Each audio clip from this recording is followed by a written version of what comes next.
We're having a, welcome to the meeting at 5:30, whatever. Call it to order and all that. I had 2 kids today shoot a 39, so that was unexpectedly good.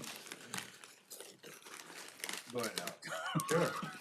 Oh, yeah. So, good evening, everyone. Good afternoon. So we're here tonight. Thank you, Aaron, for coordinating all the food and everything like that, and our staff getting the town hall set up for us. So we're here. The impetus for all this was from conversations during the annual retreat. There was a desire expressed that, wow, I really like these strategic conversations. We get so busy being busy, talking about just whatever development projects in front of us, the budget, that we don't really have an opportunity to think big picture. And if we're not intentional about it, sometimes we can kind of get lost in the day-to-day or month-to-month. And so really, so we wanted to set this time aside quarterly to have kind of strategic discussion.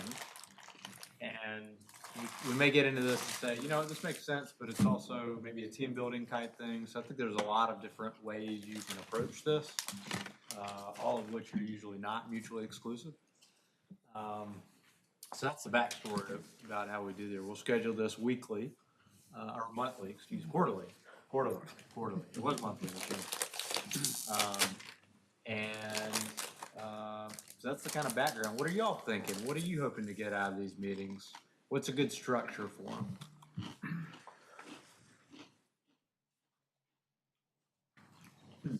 Well, I mean, I would think like if we have something that we want to talk about, that we kind of have that identified as an agenda item, and it would be more. It would be more of a, not necessarily an actionable item, but just kind of discussion type items. Like, for example, I mean, the building over here, last we heard, there were a couple of items, a couple of folks that were still interested in it. Just kind of, you know, potentially even getting status that maybe is not, I don't want to say not appropriate for council meeting, but maybe might, by having a conversation about it, might drive action items that would go to council meeting. Also, just kind of in general, having the ability to kind of talk through if there's anything that might be reasonable topics that don't necessarily need to be on the council, but maybe somebody wants to ask questions about it, whatnot. So, anyway.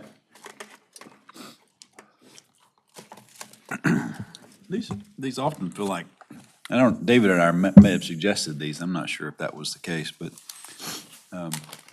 what are we, I guess the question is, what are we allowed to do, not do? Like, we shouldn't be talking about the development projects that's coming up for rezoning tonight or on April 13th, should we? This is not a, Yeah. is that allowed? Is that, not that I would want to, by the way, I don't. But are there some ground rules about these quote workshops? Yeah, I would stay away from any active development projects. You run into the risk of, you know, notice issues. And I also think, from a pragmatic standpoint, accusations from residents that we're discussing these things, it wasn't properly agended. So from a transparency purpose, I would stay away with those kind of items. What if it was just like things in general that could influence a decision on that or other things, just like strategies with the town center when, you know, commercial versus residential, like, you know, that would have some bearing on coming up decisions, but it would be more general than specific to a specific project. Yeah, in that case, I would think those is fine. I think as a general rule, it would be, if it's on an agenda item or going to be an agenda item in the near future, let's not talk about it. If it's not going to be an agenda item in the near future, it's probably fair game. I think it's really important, though, that these are just discussions and not necessarily firm decisions on a lot of things, right? I have two things that come to mind under that umbrella. The first of which is, and I don't know if you were planning on bringing this back, but the subcommittee process. Okay. And if we wanted to talk about what we felt were the best avenues to approach that. And then we had reserved for reconsideration our council policy, or our, whatever the phrasing of it was. And if we wanted to revisit discussion on that without it dragging on past 9:30 on a given Monday night. Yeah. Are you talking about the ethics? Thank you, that's the word I was looking for. Yes, council policy doesn't help us at all with that as a description. I think after visiting or listening to Essentials of Municipal Government, my feeling is different on that. So I was a little reluctant because it's, what can you do? But I think it's good to have it in place. I didn't think it was good before, but Is it appropriate to have that discussion now? Because what I was curious about, and I know, I shouldn't say I know, but I believe, Stephen, that you had more to say on it, but didn't want to prolong the meeting. No, I'm good. I've said my piece. Well, no, I say that also because I do want to hear more from you, because you said, well, I feel like this could be used in a bad way, and I didn't quite fully understand what your thought process was on that. Well, just like Melanie said, the only time that it's been used, so you have a policy out there. The only time that it's been brought up is when it's been used to attack somebody. And so the whole reason for having this policy, I thought, was to kind of continue the, I guess, best practice of getting along with each other and not attacking each other. And being, regardless of what politics or ideologies, mutual respect against the group. I mean, that's kind of was the idea. And the concern that I had is that it actually was creating a mechanism for which to attack somebody with. And based off of what Melanie said, that's exactly what ultimately ends up happening. That's the only time it's brought up, is that when it's brought up to go, Mike, you did something bad. And so that would be my concern, is that the purpose of it is to keep this good working behavior, but in the end, it would actually be the thing that actually caused grief among us. That's my feeling, anyway. That's my thought. I mean, I'm willing to hear everybody else out. It's just that, just based off of what I've heard and how it's been used, it's not been a positive outcome in the end. It's been a negative outcome.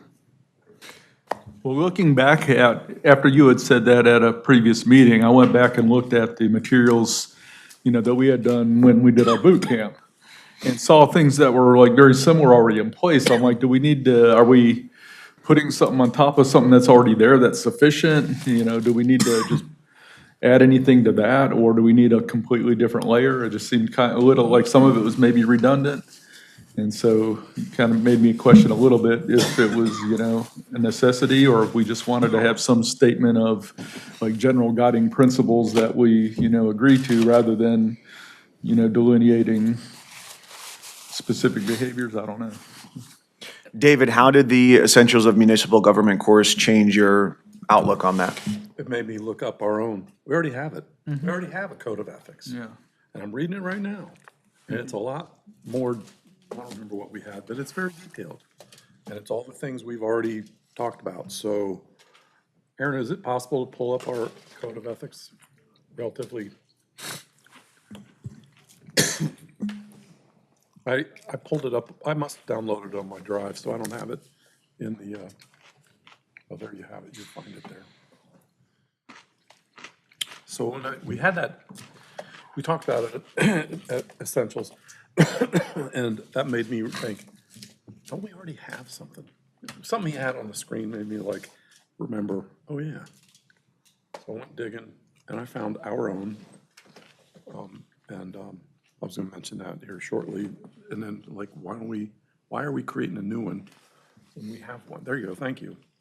Can you back it off just a smidge so we can, what's the heading on this page?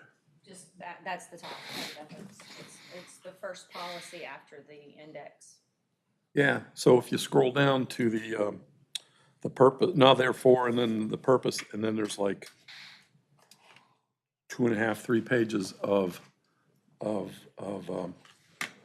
specifics. So you can slowly scroll through there. We're not gonna read it all now, but you get an idea. This is, essentially, we already have this. So is any of this what Stephen's talking about, that we can, use it against each other? Is that in the new one, the new, It's been a long time since I've read this one, but We might need to put it on our organizational meeting every year, or other year, or whatever. oh, there. Fine, okay, we might, can you go back?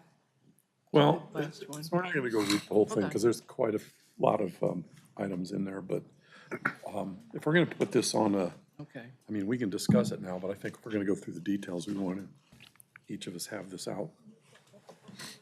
Maybe in print, maybe on your phone. It's too small for my phone, but Alex, does what we have currently significantly differ from what was brought to us? Not prepared to answer that question. I would say John's right, some of what is in that operating agreement, I think is what we called them, draft, is duplicative with this and some other areas. Some of it came from like council manager expectations. Forgive me, it's been a little bit while Yeah. since I've looked at it. But it is duplicative. I don't think everything in the operating agreement is in the code of ethics. It probably picks and chooses from different areas. Aaron, was that your recollection as well? I would concur with that, yes. So I guess my question is, do we need two different mechanisms, or can we, make some amendments to this that would handle it all with one document? I sure don't think we need two different No. docs. What we could do is, Aaron and I could go look at it and see, all right, what's in both? You don't need to be duplicative. Is there anything that's in the operating agreement that's not in the code of ethics? And kind of bring it back for the board's consideration. To amend the one we already have. Yeah. Okay. yeah. I'd also like to ask the clerk to revise the photo of the gentleman who appears smiling in the blue shirt at the header page of the town website. Let's see that. It's Alex. Oh, very nervous about who that was. If you go, I was like, if you go to the, agenda page that links all of the, minutes and everything,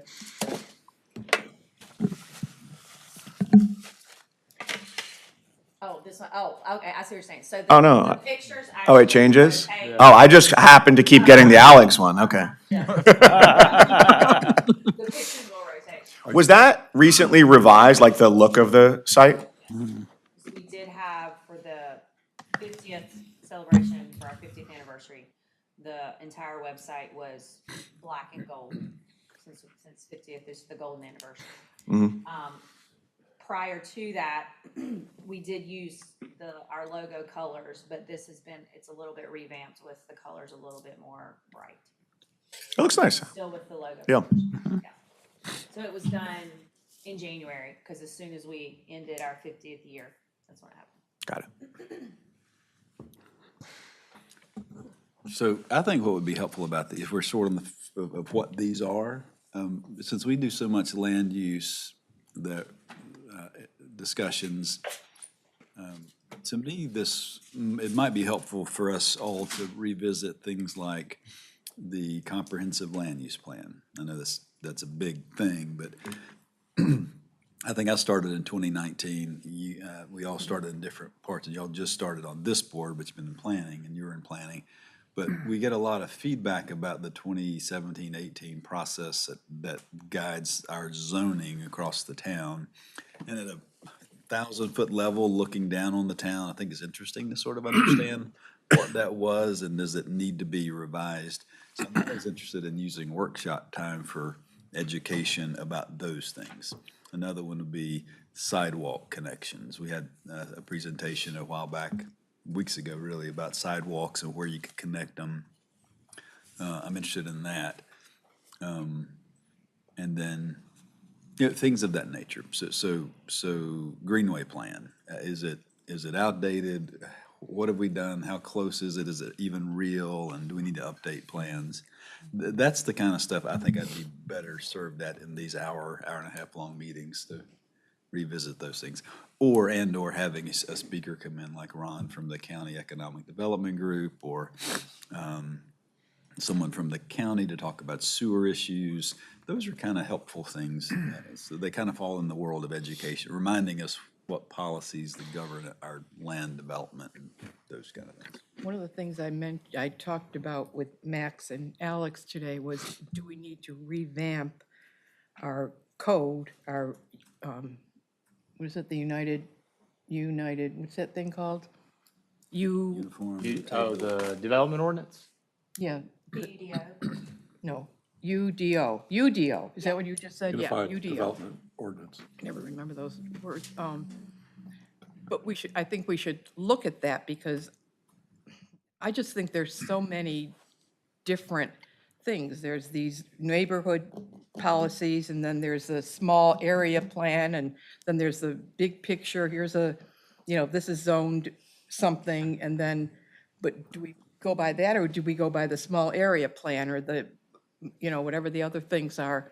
It just seems like it's confusing to me, and I've, read a lot of these things, but it just seems like it should be brought down to,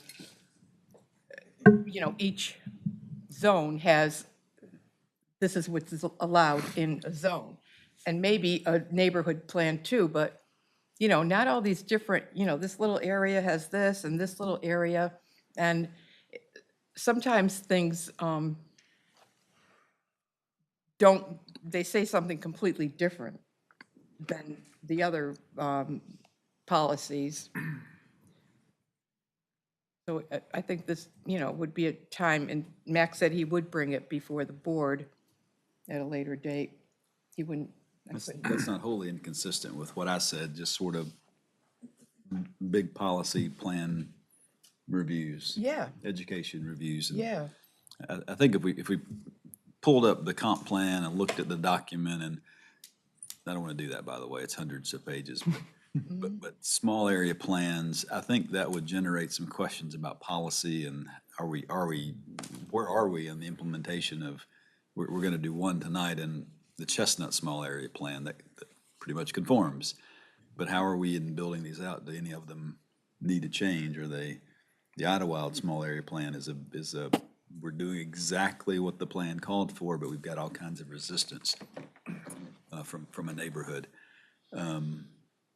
So just it could be like we did this in 2017, a 10-year update on our planning document.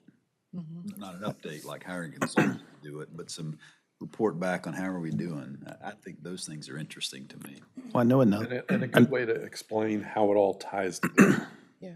They all do tie together, and it may be confusing, but maybe it's less confusing after an explanation and a demonstration of how it ties. Because when it ties, and I was on those committees way back when, it makes a whole lot of sense. I know that several of our other municipalities in Union County, part of what they do is they have a set number of years when they have to review it. Do we not have a set number of years where we have to review? We do, we review it. I think we did it recently, within the past couple of years. And the key word is review. You don't have to redo it. But I Okay. believe legally, it's every 10 years, you have to review your comprehensive land use plan and basically certify that you've done that, so. And I guess, so the fact that I'm not remembering it doesn't mean anything, but I guess, is there a very specific process for that review, or is that something that's? There's no defined process. Okay.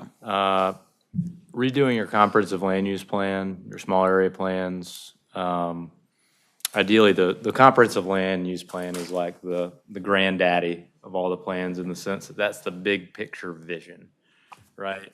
And ideally, when you redo your comprehensive land use plan, it involves public workshops. It involves really thoughtful conversations. It's a major undertaking to do. And then from there can be some intermediary steps like a small area plan, which is almost micro comp plans for certain areas. But really, you've got your visionary land use plans, like your comprehensive land use plan, like your comp plan. And then from there, you've got the ordinance, the Stallings Development Ordinance, often called the UDO. And the UDO is the implementation enforcement of the big picture vision. So I think what happened, our ordinance just isn't written very well. I think anybody that's spent some time with it would like a little bit more specificity. It's not organized well. There are a number of issues. And I think anytime you have a document that detailed and that important and that legal, you're going to find holes in it. I think ours just wasn't written very well. You know, both of our planning directors have told me that. Both of our attorneys have told me that. And developers have told me that. There's just a lot of vagueness. I think what happened is just back in the day, the town just went with the lowest responsive bidder, effectively, is what I was told. So I think, you know, revisiting the comp plan, it's a good thing. It's just a major commitment. Revisiting the UDO, also a good thing. Needs work, also a major commitment. So, you know, what I'm hearing is, and I want to be careful with these conversations, that each, you know, the important thing with strategic work, right, is to set the vision and then give time to work towards the vision. I want to make sure at these quarterly meetings we're not, if we want to set the vision quarterly, I'm on board. I'll help you do that.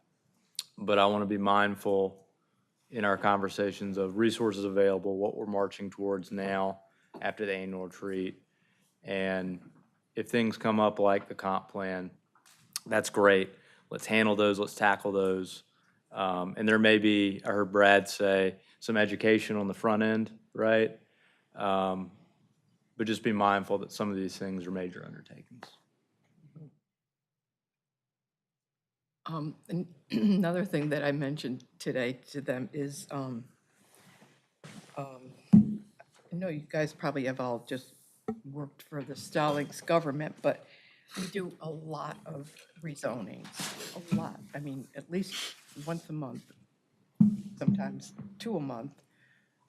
They come on and then the CZ is mind-boggling because, you know, somebody zoned this residential, 10 houses per 2 acres or whatever. And then we rezone it to something and, you know, it was done, I assume, in a thoughtful way. Here's where the commercial would be, and here's the mixed use, and here's whatever else, residential. And it seems like we just are, I don't know if it is spot zoning, but it seems like it certainly could be to me, because it's so often. I mean, I'm saying, you know, we probably do 10 or 12 a year, and that's a lot. That's a lot of rezonings, and I'm not sure why we, you know, we always say, yeah, yes to the developer, and, you know, sometimes, yeah, it's, you know, we have all these different, Well, a lot of our CZs, Lori, come from the fact that we have, in certain districts, MU2 primarily, I think, maybe MU1, we've restricted the ability to do any meaningful housing. I Right. remember that was a decision made in 2020. I think Linda Paxton was still here, but we lowered the bar, excuse me, we lowered the amount of homes you could build on any parcel for multifamily, attached housing to standards that would be not feasible normally to drive those conversations right here. So We didn't want them by right. so that's exactly, I think, the outcome of that one policy decision, the one we're talking about tonight is here because of that. Well, no, that's not an MU2. The CZ we're doing with Stevens Village, that's because of the threshold we lowered. Anything with multifamily housing now generally has to come through here at a CZ. That's part of it. Maybe we should relook at the policy, Why? because we're doing too many Why do you say it's too conditional. many? Because you shouldn't have zoning, and then, okay, yeah, we want to change this one, we want to change this one. The map should show where everything should be. And I don't know why we would change, why did we have a committee in The problem was here 2016? is that they did this 2016, and immediately, everything that was coming to Stallings was apartments. That was it. And there was a lot of backlash. And so there was effort put forward to kind of slow the apartment encroachment within Stallings. And that's the reason why, like Brad said, we basically made it such that you could not do multifamily housing without a CZ. And that was a 2050 plan. And in like 2.5 years, we had already did half the land within that 2050 plan had already been used up for within that just a couple of years. And so the idea was that we were trying to slow it down so that we could get ahead of it, because we were literally, I mean, keep me honest here, it felt like we were underwater because there was so many people coming here and trying to build apartments that we were getting blasted and we couldn't stay ahead of it. Okay, then everything should match, though. This is MU2, or this is residential, per acre, 2 houses per acre, or whatever. So instead of to do this, why don't we, in our revised ordinance, put, okay, apartments are only allowed in the, whatever, multifamily zone. And it just seems like we're just piecemealing the town, and it's uncomfortable for me to see everything, like the mixed-use thing today that we have, Which one? the Chestnut Lane, and then there's the Pleasant Plains thing, which is supposed to be, we're not going to talk about that one, sorry, but it's supposed to be commercial. But we're not gonna. Yeah, I think the reasons why is Brad did a good job articulating it, and you're not disagreeing with that. You're articulating for a different policy, it sounds like. We just put conditional zonings on a lot of residential uses within those mixed-use districts. Because the board wanted the control and wanted to have their eye on it to get the best product in their judgment for the town. I think a lot of it's a lot. It's probably more than average in my experience. I will say, though, it feels like even more than that, too, just because we added some more steps within our process that aren't part of the standard process. And the subcommittee, Mike brought that up before. That's the big one. So it's a lot, and it feels like more, I think, because of the additional steps that are in that, too.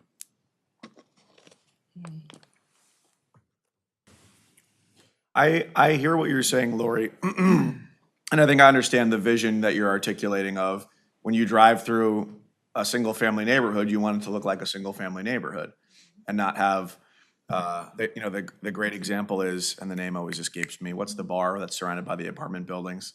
Where Mick Jagger was? Oh, Oh, the Thirsty The Beaver. Thirsty Beaver, right, where it looks stupid, where you have a little bar and then an apartment building that get built around it. You're saying you'd like to avoid stuff like that? Well, yeah. Yeah, but not just that. I feel like developers are planning our town. Okay, we want to do this, all right, well, here's the 5 things you have to do, or the 20 things, or whatever. We just kind of, the policies kind of seem to go out the window. Yeah, we're rezoning this, we're rezoning that, and it just isn't, to me, it's not the right way to, it goes against, I think, our policies. I mean, I know it's a state thing, right, the CZs? And, I'd never heard of it before down here, but it just just seems like we have way too many of these things. I mean, since I've been on the planning board and the town board, they're all over the place. That's because we're exercising more control. And things like architectural, and that you're in the camp, respectfully, and I agree with you that we want to see architectural renderings, we want things to look nice. Before we approve it, come back to us for approval. I've heard that from some members of this board. That's an example of us doing a lot more work exercising the control. So that's no different in my mind than having a lot of CZs. It's the result of us having control over multifamily housing in certain districts, town center and MU1 and 2, that drive all the activity right to our chairs, where I just don't know what the right mix would be if we say by right in an MU2 or by right in town center, you can do 20 units per acre or whatever. That's what got us into the apartment business. Right. And got a lot of feedback and stress on the infrastructure. That's why we have What to caused look us at to it. go, That's what we're doing here. We're looking at it. Right, but On we're a not. case-by-case basis, but could you? Right, a case-by-case basis, and I That- don't think that's how the town should be. Okay, Planned. okay, I see what you're saying. You disagree with yeah, I just would have a hard time coming up with what's the right density to allow in a town center? Maybe that's. what we kept running into with the looser policy was that they would say MU2, we're gonna build the residential and commercial, and they would build and we would not get any commercial. We're like, this isn't working for us. Let's figure out how to change that. So MU2 didn't allow for residential. If they want it, they gotta come to us and they ask, and we decide, is that appropriate here or not? And what is it gonna look like? Because we were getting requests for all kinds of stuff. And again, we don't have to say yes, but Well, that's a great example of what these workshops could be used for. What's a big policy issue that we're struggling with? Should we address it? And that's an hour-and-a-half discussion here that we could actually talk about. Yeah. What is the density that's required to bring it to rezoning or to a CZ? And is that the right place to be? That feels like a lot of staff work too. Well, you're right, I don't think that 7 people are going to decide what this density should be, or I think we have to have a committee, whatever the policy committee or whatever it would be called, to look carefully at each area of town. It doesn't have to be each parcel, but, there's the,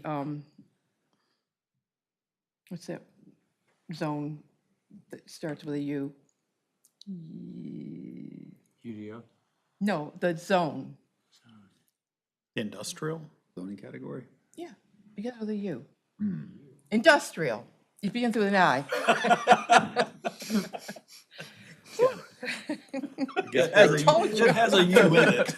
Yeah, it's got something like that.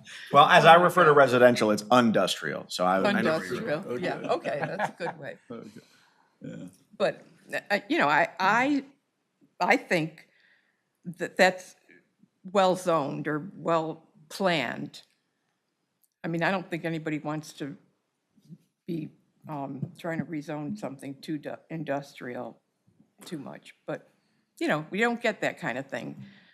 Maybe it's good, maybe it's bad. I think that it's just things like that that we need to look at. I mean, we have a gazillion zones. How many zones are in this town? You know, a town of not even 20,000 people, and it's like zones everywhere. There's a lot. Yeah. Yeah. Well, we tried to do that. I mean, I think initially, that's what the MU2 thing that killed us. But, I mean, and they rezoned so much to MU2, because I think there is a lot of zones, but I think, keep me honest here, but I think that if you look at it, we only use a fraction of those zones in Stallings, and they tried to use MU2 as kind of a magic 8-ball of zones, and what it ended up doing is basically opening up the floodgates for everything. And so, and it also caused us some legal issues too. So we've seen that too, so. Yeah, my What concern everybody is has that, said is agreeing with me, like, well, we have this and we have that, we have all these things, and I don't agree with you. If I said that, I didn't mean to. Me too. what, But I think the premise of the small area plans and the MU2 zoning was to direct zoning to certain nodes where there's infrastructure. Idlewild Road, an interstate exit in the 8th fastest growing region in the world. I mean, well, state. I mean, yeah, it needs some planning. Chestnut on our end, a small area plan, that was sort of different, and I think it was we need to do something down here because it's at the end of our town. That was the reason there's one there. But the hospital area, Independence Boulevard, the industrial area, the town center, I mean, these are where you're trying to direct these investments, but there's a whole lot of our town outside of an MU2, and outside of a small area plan. There's hundreds and thousands of acres, I'm assuming, more outside the small area plans than inside the small area plans. I don't want to overstate, we don't have that much MU2. It's at Idlewild, it's at Independence, it's down at Chestnut. What I I can't meant think by of that another was just available land. Yeah, quickly going away though, because that's sort of been an attractive use for developers to bring in the, oftentimes housing. We try, and that's why we curb that through the CZ requests. Yeah. yeah, because I think we could find ourselves in a situation, like you said, the limited places where there is the MU2, if you were to by right allow the residential, we wake up one day and there's nowhere else for these commercial projects to go because they've all been taken up by, by right residential. but we don't have to zone it MU2. I'm saying zone it commercial, zone things commercial. We You don't, can't change it, right? Yeah. Can I we just change- think there's way too much rezoning. Is it the activity level that you're seeing, or is it philosophically, we shouldn't be doing? Both, Okay. both. Philosophically, I've never seen towns, towns that I've worked for, once a year, maybe twice a year, they get a rezoning. But Really? Yeah. we get them, Laurie, am it's I like hearing- Am I hearing you say right, it's not the work that you're expressing concern over, it's your perception that the conditional zonings come through and the end result is different from what the plan is showing? exactly, exactly, yeah. And that here's- concerns you because you're feeling like we're straying from the big picture vision by doing that Yes, little by little? yeah, and, Okay. whoever made the map and said, here's what everything's gonna go, and we're just, oh, yeah, okay, that's fine, oh, yeah, that's, okay, yeah, just put in some more trees or whatever. Just, I don't know, it just doesn't sit right with me. I think part of the issue too is just historically, the original plan back in 2018, it called for a good bit of multifamily. If you look on those small area plans, there's a good bit of multifamily in those plans. I think the idea, I came in right as everything was getting approved, so I know a little bit as a bystander, but kind of saw the end result. I think what happened is the multifamily was too much. I remember at one of the workshops they had, I was getting approved, the designer, his name was Dimitri Batches, said, hey, listen, the first thing you're gonna get is gonna be a lot of multifamily. Just expect it, there's gonna be a lot of multifamily that you get at the front end, and then the commercial will follow the rooftops. And then we had, right as the first multifamily projects were getting approved or getting by right or whatever, at the same time, I think, and this is the major issue I have with the initial UDO, it used development agreements in a way that I don't think was appropriate. It promised us basically complete control, almost like a conditional zoning in this development agreement, which is very debatable if that's the case, if we could use it. At the same time, there was an election right as the new multifamilies were hitting.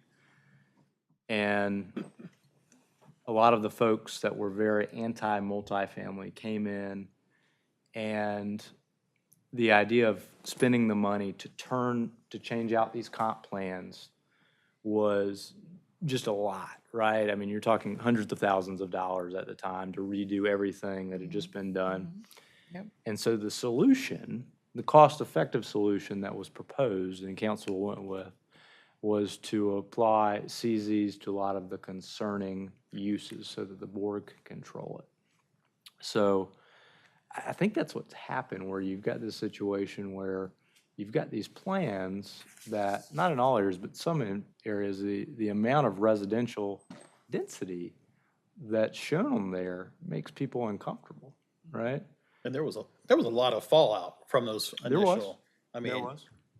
I mean, one of the council members in Brad's district, I mean, she got a lot of flack. And eventually she ended up leaving.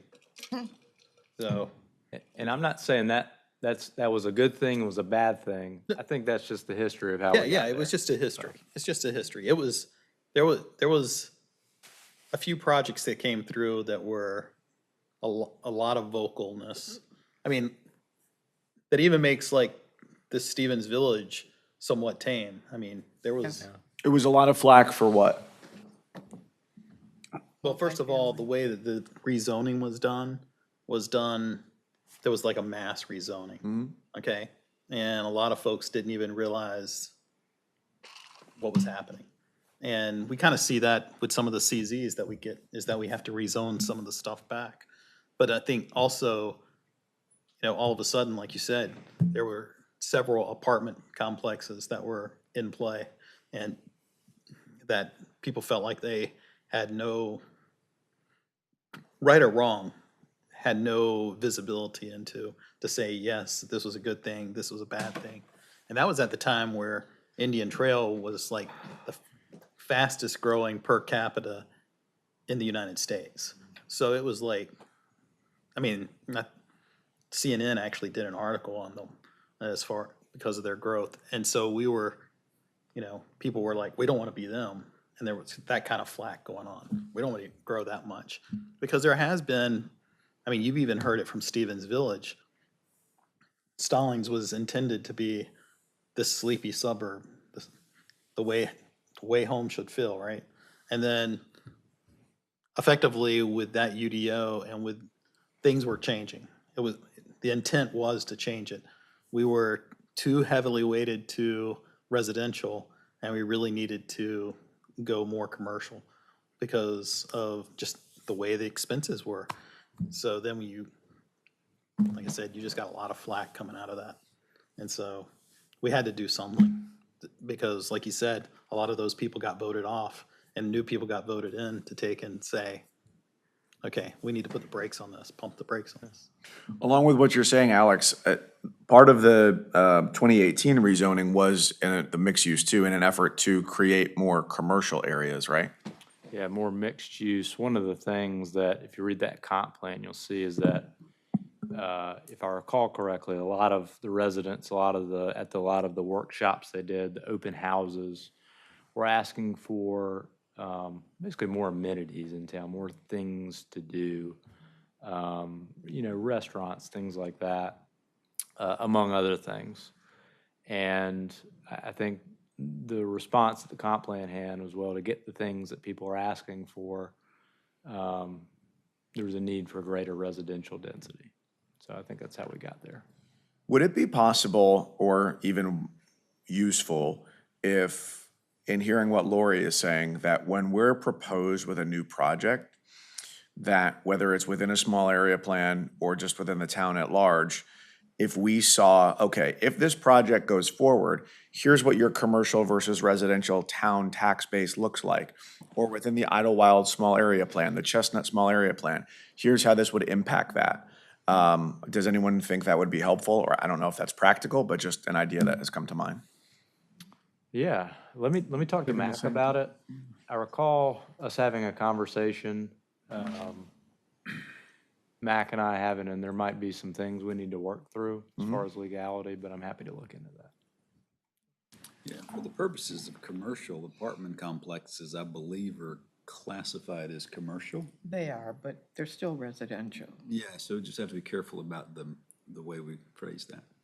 And but it would, even though they're commercial, a retail commercial is gonna have tax, sales tax revenue that could come back to the town as well, so that would not be the case with apartments. I mean, I like to think, Mike, I think that was a very nice observation. Could we begin to see that more and more front and center? What's the ratio in the small area plans that we're trying to drive mixed use?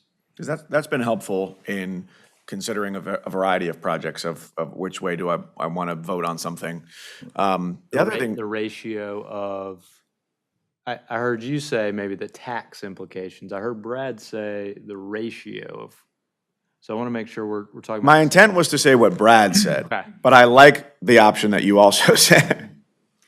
I think the challenge with the one that I just unwittingly offered was, No takebacks, man. yeah, that's right, was that a lot of times we don't know what the values are. Yeah. And I think this is with the concern that Mac had. When you start talking about, with a developer, about, well, how much is your project going to be worth, and they start giving you ranges, you're, as Mac would say, you're muddying the record a little bit for them to accuse you of, well, you're only approving this because of the single-family home brings in this amount or something like that. So I'm sure there are a million different nuances, but I remember there being an issue there. Somebody threw out But we can absolutely do the ratio. Yes. the ratio or whatever you end up with by small area plan. It really needs to be looked at by the whole town. Each small area plan is unique and expected to be either a certain ratio or a certain look. A hospital area, that's gonna be higher end stuff versus Chestnut, that's not gonna be high end stuff, it's gonna be lower end. So the total tax implication there is not gonna be very accurate. So if you keep it by town, Can it we, would impact it. can we do that? Look at the ratio and say, well, how much you're gonna, But it's still very, spend on this? it's all, I think it's very speculative. I think Alex is being nice about it, but it's all guesswork. It's not gonna be, go to the bank on it. Yeah, a lot of projects, like the ones that are coming before you, the developers in some cases don't have tenants lined up, right? Yeah. Some places they may have a good idea, but they don't have tenants, so. But no, I love that idea. I'll talk to Max and we'll see if we can get a residential commercial ratio on projects. So thank you for that. And I don't mean to make these meetings into a continuing education seminar to try to upend what the School of Government does. But I'd be curious to learn, and maybe I should do this on my own time, or maybe we could do it here, but hear from someone, whether it's Max or somebody else, about not specific projects, but the tax base value of commercial project X versus, like, let's say it's you're building an ice cream shop. Yeah. Or you're building a cluster of housing, whatever style of housing that may be. And long-term, what those tax values look like as far as, because our question in the next several months will be, Yeah. how do we allocate funds? And what are the decisions we're gonna make to do those things? So I think that could be helpful. It would certainly be helpful for me to understand when we do make those decisions, again, just looking at it from a hypothetical perspective, but what that looks like over 5 years, over 10 years, and how that helps a town grow, both through its people and through its finances. Yeah, time that. Aaron? Go ahead, please. I was just going to ask a quick question. I'm going and then. So, There's no so quick question with you, Stephen. Well- Mine is, Quick question. the quick, Aaron, is it possible that Dimitri's presentation from years ago is archived in YouTube or wherever? Because that presentation he did is very much what he's, involved in there? I think it's Dimitri, but Like we did at that, it would be definitely one of those thing in the consultants that we had back then. exercise. He had a great representation of the dollars and cents of developing commercial and residential. Yeah. Were you here? Do you remember it? I was at the very end of, I think that process, right? I'll take a look and see what I can find. I don't know if it's online or where you'd find it, but if anyone can, you can. so how does the residential / commercial aspect of that work as far as, say, for us? For example, the apartment complex is technically commercial, but it's also residential. I assume that that applies to, let's say we have a townhome that is rentals. Are those considered to be commercial, or it depends on how it's, if they're aligned to a company? Or, I guess that would be my question there. It's just, how do we say that it's true commercial versus commercial / residential? Meaning, multifamily. Yeah. Yeah, good question. What I might suggest, hearing your comment, Stephen, hearing your comment, Mike, and also hearing one of your initial comments, Brad, what I might suggest and offer as an idea, and y'all throw it back at me if it's a bad one. Aaron could tell you I've got plenty of bad ideas every day. Is have Ron Mile, the county's economic developer, come in and ask us to talk to us about some of the general tax values of residential versus commercial and really industrial. He's the person that pops to mind, because that's what he does, right? He's trying to bring in the commercial. And I talk to Ron all the time about these kind of things, right? He's a big advocate of the value of industrial. So I might offer, if the board is willing and open to it, for staff to reach out to Mr. Mall and seeing perhaps at our next quarterly strategic meeting to see if he'd be willing to come and talk to us about different tax values based on different use categories. How does that sound? Good idea, bad idea? Does that cost us anything? I don't think so, no. Ron wants to be a partner with us, and he works for the county, right? But he wants to be and they pay his staff and his department, but we're part of the county too. So my experience, Ron has been always willing to help. I'm in favor of that. Does he review any of our projects as part of the process? Only the big ones. Only the big ones? Well, I don't say only. Mostly the big ones. And is he, Doesn't do retail, right? I don't believe so. I mean, most economic development from that standpoint is like going out and trying to cultivate, whether it's existing or organically, at least in Union County, bigger businesses, industrial businesses that have, high equipment, high number of jobs, those kind of things that would qualify for grants. so for example, we've got McGee that's gonna be vacating a very large facility. So, I mean, does that automatically, maybe not automatically, trigger us saying, hey, we know that this is gonna be vacated? He's aware. Well, I mean, I know in this particular case, but I'm talking about general. Does that trigger an automatic review with him to say, we know that a property is coming up? Or is it something that we have to reach out to him each time, or? Yeah, that's a good question, Stephen. I wouldn't say there's an automatic trigger in the sense that there's a policy written down somewhere by ordinance or anything like that, where we would go to Ron or send something automatically to Ron. But as a matter of practice, we would do that, right? It just doesn't happen very often. I was intimately involved working with Ron, when we learned about McGee Corp. Both in meeting with Ron and also meeting with McGee Corp. So I think as a matter of practice, we would reach out to Ron. So he's already got somebody stacked up for us? We've had conversations, and it's probably ultimately, potentially a policy decision for the board, right? But in talking with Ron, he's advised that he thinks that that site would be attractive to another sort of big kind of business development. I don't know have y'all been to McGee Corp? I'd be happy to arrange a tour if anybody's interested. It's a great operation. The folks who run it it's a family business, started small, and now it's, the next generation is running it. Just really impressive, really cool. People work there for a long time, really loyal to their employees. They make a lot of the canopies that go over gas stations, things like that, and just constantly expanding their business. So would offer that as well if anybody wants to do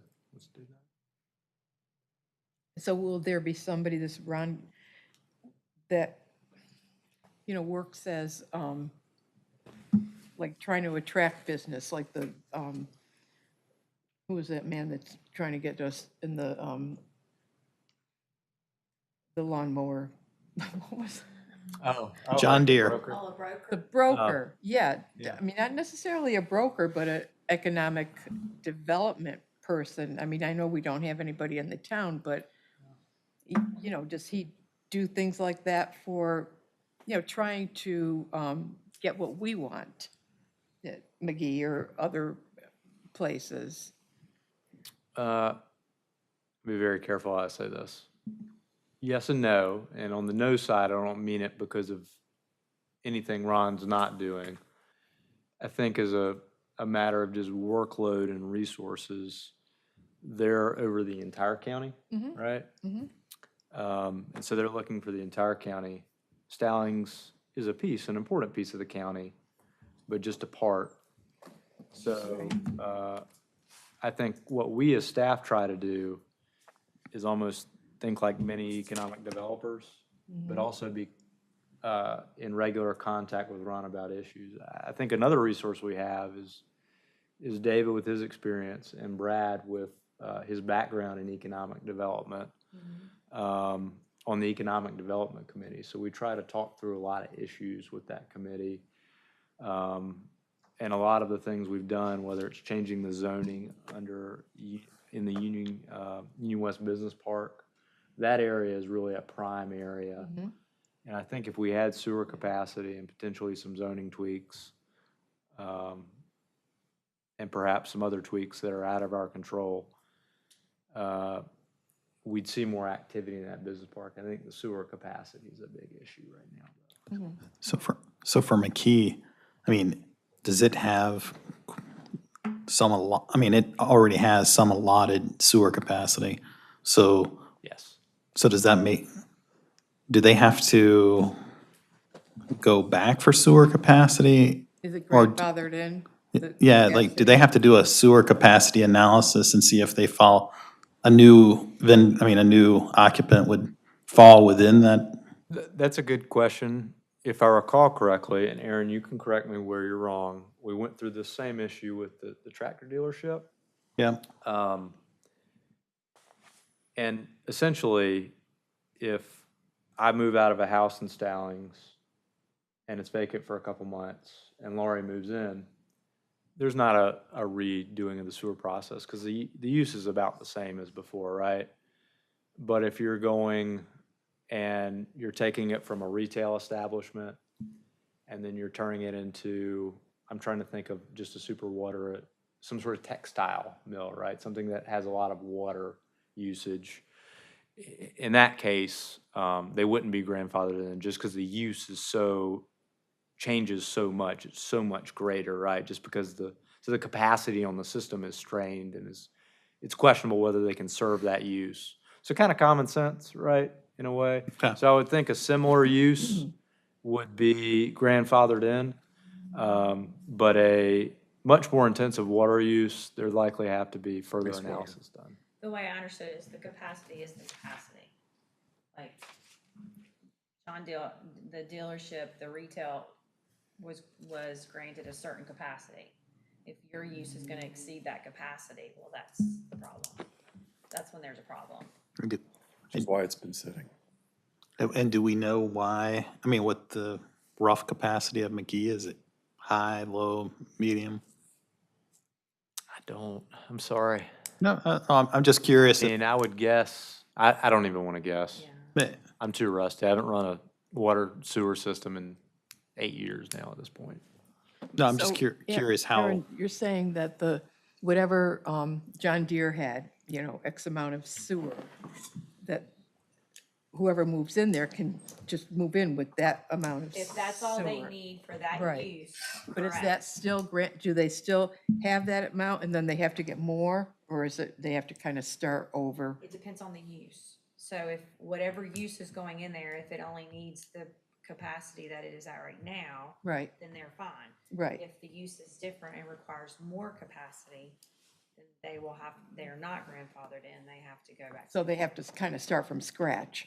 They're Well, not really grandfathered scratch. in. I mean, let's just say, very simple terms, they needed 10 gallons and they're permitted for 5, so they need 5 more. Right, So it's not okay. from scratch. They're not going back for, Okay, so they are, the 5 is grandfathered in. Yes, That's ma'am. what I meant. Yes, Yeah, ma'am. okay. so the other half of you are just gonna have to hold it for the rest, no.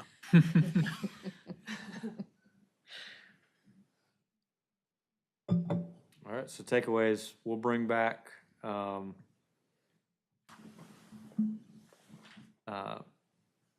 ethics policy amendment after reviewing that compared to the operating agreement, identifying any gaps, meaning if it's in the operating agreement but not in the code of ethics. We'll come back with some language for the board to consider, mindful that there are concerns about, we don't want this to have the opposite effect of what the board's intending. Did you tell us why we're even doing anything with it? Why, what was wrong with that, the one we saw? I haven't heard Why did anybody say there's anything wrong with that. I think it came out of the annual retreat, Yeah, and the board said that, your question's a good one. I think your point is, what's wrong with the yeah, one we have? why are we doing this? And did we actually read it, before we said we need more ethics in this Yeah. government? It's a good question. So let us compare the two, and we'll come back, and if there are gaps, we can bring some additional language. And worst case scenario, it's just an education, right? We can just walk through it together and read through the ethics policy. Yeah. And make sure everybody is familiar with it, and kind of go from there. Can I make a suggestion? Oh, yeah, go ahead. When we make things like this personnel policy, including the code of ethics, can we date stamp it with, in the footnotes, so we know when it was written? Okay. I mean, right now, there's nothing. I mean, you might know, but I don't know, and we don't know. It's volume 2, who knows when that was? That's about it. So do you want it on all volumes or, and the I think it reason, would be helpful going forward especially, because anytime we have to look at something, and if you came from the paper era, you really became dependent on those dates because you had to make sure whatever you were reading was the latest date. So I don't know when this was done. I assume it's the latest one, but yeah, the latest ones, But- anytime there's amendment. but still, when did we look at it last? And that's all. Anytime there's an amendment, though, the updated is put on there. So Karen Reed keeps all. Keep them? Karen Reed, as the Human Resources Director, with it being a Human Resources policy, she has like who would be, especially with like personnel, like who is grandfathered under what policy. Okay. Excuse me, thank you. Okay, so we'll bring back that document. We will make a note to try to show the residential commercial ratio for each project. And we'll try to schedule Ron Mile to come back with help us think through big picture tax values based on differing types of land uses. Ron's emphasis within Stallings, I would say, is the business park, CEM,